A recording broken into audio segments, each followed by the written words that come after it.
இப்போ வந்து பருப்பு உருண்டை குழம்பு எப்படி வந்து எல்லாரும் வந்து வேக வச்சு பருப்பு உருண்டை குழம்பு செய்வாங்க. அப்போ தான் உடையாம இருக்கும்னு. நான் வேக வைக்காம உடையாம எப்படி செய்யணும்னு உங்களுக்கு சொல்லி காமிக்கிறேன். துவரம் பருப்பும் கடலை பருப்பும் சம அளவு எடுத்து ஒரு 2 மணி நேரம் ஊற வச்சுக்கோங்க. அதுக்கப்புறம் 2 மணி நேரம் ஊறினோன்னா நல்லா களைஞ்சி எடுத்து வச்சுக்கிட்டு, ஒரு 5 பல் பூண்டு, கொஞ்சோண்டு சோம்பு போட்டு, கொஞ்சோண்டு கடலப்பருப்பு போட்டு, அந்த பூண்டும் சோம்பு அரைகிற அளவுக்கு கொஞ்சம் லேசாக 2 தடவை ஓட்டிக்கோங்க மிக்சியில்.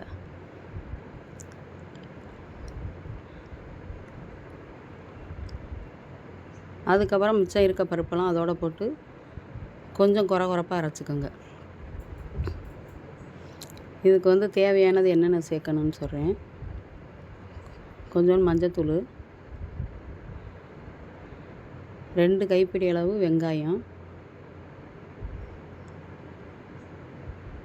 கொஞ்சம் கொத்தமல்லி தழை, கருவேப்பிலை, கொஞ்சோண்டு பச்சை மிளகா. ஒரு பச்சை மிளகா போட்டால் போதும், ஏன்னா குழந்தைகள்லாம் சாப்பிடணும்ல. போட்டு கொஞ்சம் தேங்காய் கொஞ்சோண்டு போடுங்க. கொஞ்சம் சின்ன சின்ன பல்லாக நறுக்கி, அது உருண்டை நம்ம சாப்பிடும்போது அது கடி உடையில டேஸ்ட்டாக இருக்கும். அதுக்கப்புறம் கொஞ்சம் உப்பு போட்டு நல்லா கலந்துக்கோங்க. கலந்துட்டு நல்லா அதை கொஞ்சம் சின்ன சின்ன உருண்டையாக நல்லா பிடிச்சி எடுத்து வச்சுக்கோங்க.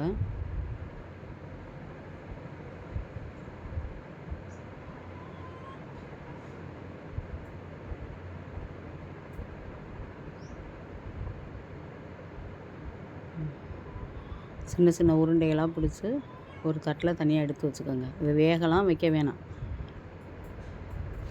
வேக வைக்கலைன்னா உடஞ்சிரும், குழம்பு நல்லா வராது அப்படிலாம் சொல்லுவாங்க. அதெல்லாம் கிடையாது. வேக வைக்காமே எப்படி குழம்பு வைக்கிறதுன்னு நான் சொல்லித்தரேன். ஒரு கடாயை அடுப்பில் வச்சுக்கோங்க. தேவையான அளவு எண்ணெய் ஊற்றிக்கோங்க. இந்த எண்ணெய்க்கு தாளிக்க வந்து கொஞ்சம் சோம்பு, கொஞ்சம் வெந்தயம், கடுகு, உளுந்தம் பருப்பு. இந்த 3 போட்டு நல்லா பொரியட்டும். பொரிஞ்சோன்னா ஒரு மீடியம் வெங்காயம் 2 வெங்காயம் நறுக்கி இதில் போட்டுக்கோங்க. ஒரு 3 பச்சை மிளகா, கொஞ்சம் கருவேப்பிலை, மல்லித்தழை போட்டு கொஞ்சம் நல்லா வதக்கிடுங்க.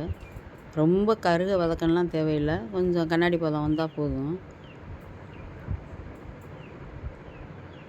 கொஞ்சம் பெரிய தக்காளியாக இருந்தால் ஒரு 2 தக்காளி நறுக்கி அதில் போட்டு லேசாக உப்பு போட்டு கொஞ்சம் நல்லா வதக்கிடுங்க.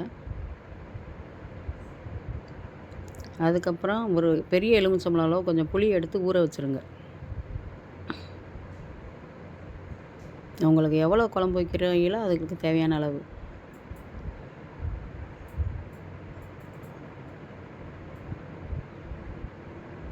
நான் இந்த அளவு வந்து நம்ம காப்பி குடிக்கிற டம்ளர் மினிமம் ஒரு 150 ml டம்ளர் இருக்கா, அதில் வந்து 2 சம அளவு பருப்பு போட்டிருக்கேன். அதுக்கு உண்டான அளவு தான் இப்போ சொல்லிக்கிட்டு இருக்கேன்.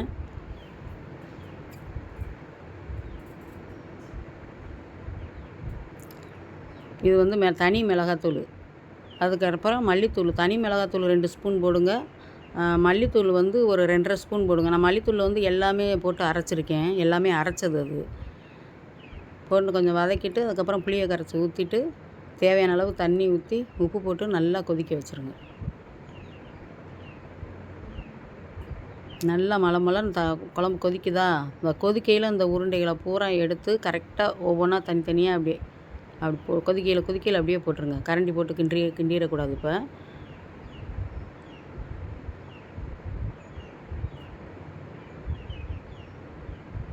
பார்த்தீங்களா, அந்த நல்லா கொதிக்கையில் போடும்போது அந்த உருண்டை ஊரம் அப்படியே மேலே வந்துருச்சா உடையாமல் பாருங்கள். இப்போ நான் கரண்டியை வச்சு லேசாக உங்களுக்கு கிண்டி காமிக்கிறேன்.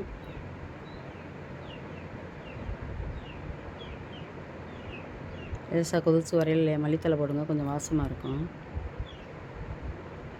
அதில் தனித்தனியாக பிரிஞ்சு வந்துருச்சா பாருங்கள். ஒன்றோட ஒன்று ஒட்டாது, எதுவுமே உடையலை.